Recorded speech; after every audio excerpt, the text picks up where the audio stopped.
The All-Star race always delivers, and this year was no exception.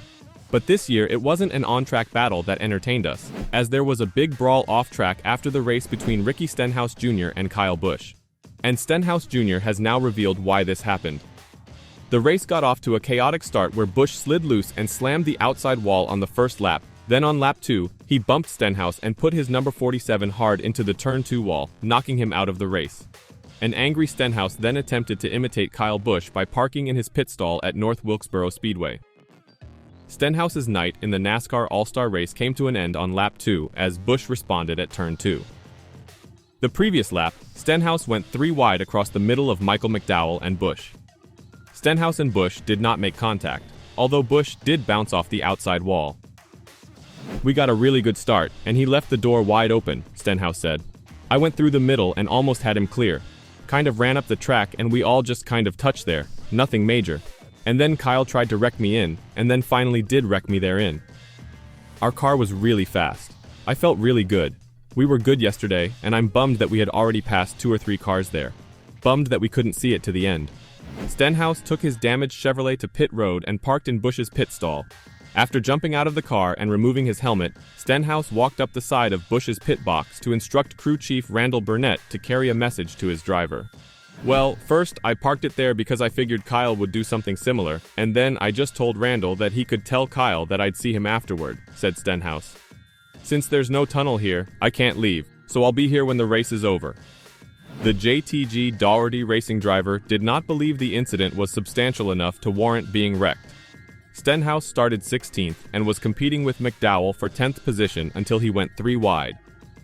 Busch, however, wasn't aware of any fault on his side.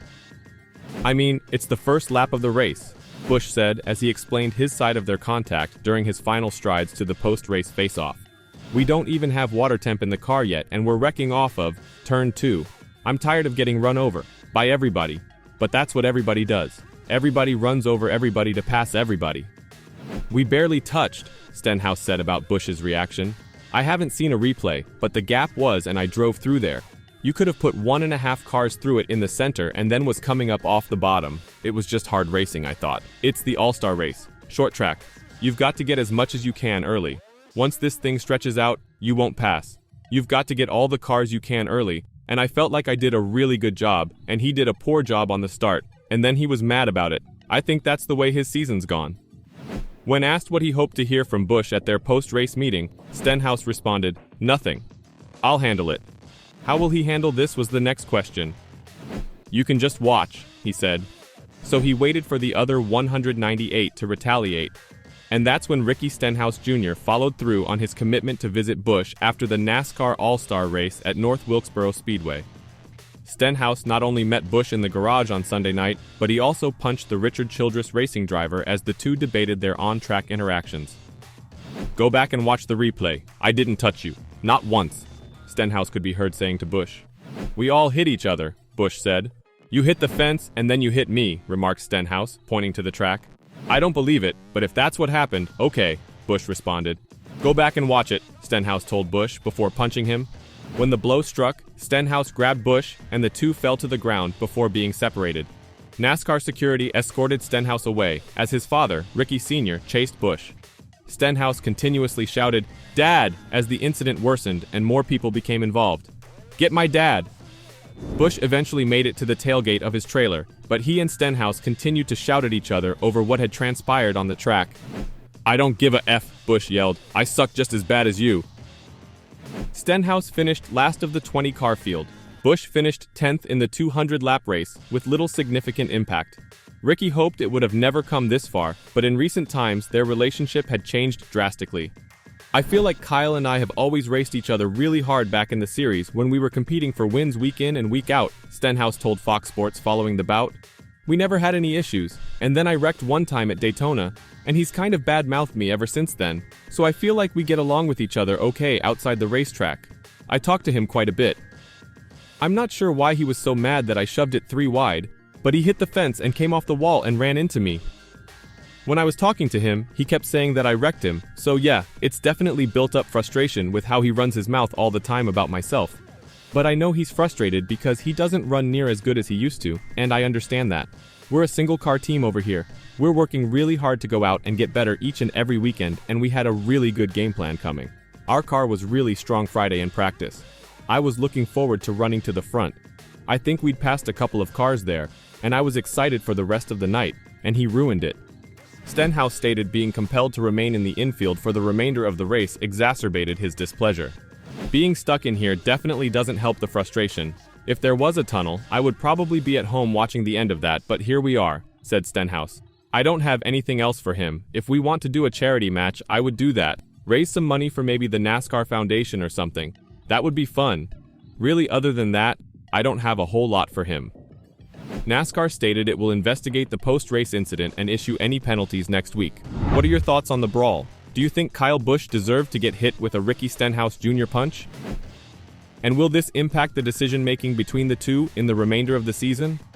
Although Stenhouse Jr. and Busch left the track pretty frustrated, there were some drivers that were able to take positive from the race, such as Joey Logano, who decided to return to winning ways when there was a big prize on the line. A lot of fun when you've got a car this fast. The Shell Pennzoil Mustang, it's just so great to get in victory lane. All of our sponsors and everyone who stuck with us to get a win, it feels nice. It's been a while. I wish it was for points, but $1 million is still a lot of money, and I feel great about that, Joey Logano said.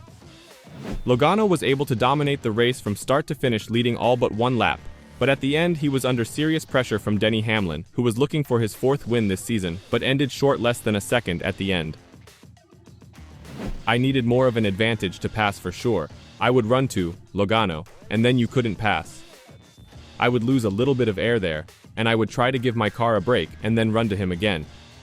Just have to be so much faster to get around. Hats off to the track, NASCAR and Goodyear for giving it a try. Hopefully, we learned something here for future short tracks. I hate it for our whole Mavis tire team, but at least we had an exciting fight in the end. Something to talk about, Denny Hamlin stated. NASCAR also tested a new tire alternative during the All-Star race, which ended up being the preferred tire for some teams, such as Busch, who came in 3rd. We stayed on reds all night, so that worked out pretty good for us. I'm really proud of our team. Friday wasn't very good, to be straight up about it, and they worked really hard and pulled some strings, hit some buttons, and got us a whole lot better for tonight, so I was proud of that to bring our Fastenal Mustang home 3rd. I felt like we had a decent shot at it there. I was able to pace the 22 pretty good, but there at the end just took too long to get around the 5 car, and really didn't have sight of the leaders at that point. It's a good night on a night where only one position matters. I'm proud of the group. It's good to keep our momentum up, and we'll go on to the 600 and go win us one, Buescher said. What are your thoughts on the All-Star race? Did you enjoy it? Or was it too straightforward with Logano continually dominating the field? Let me know your thoughts in the comments down below.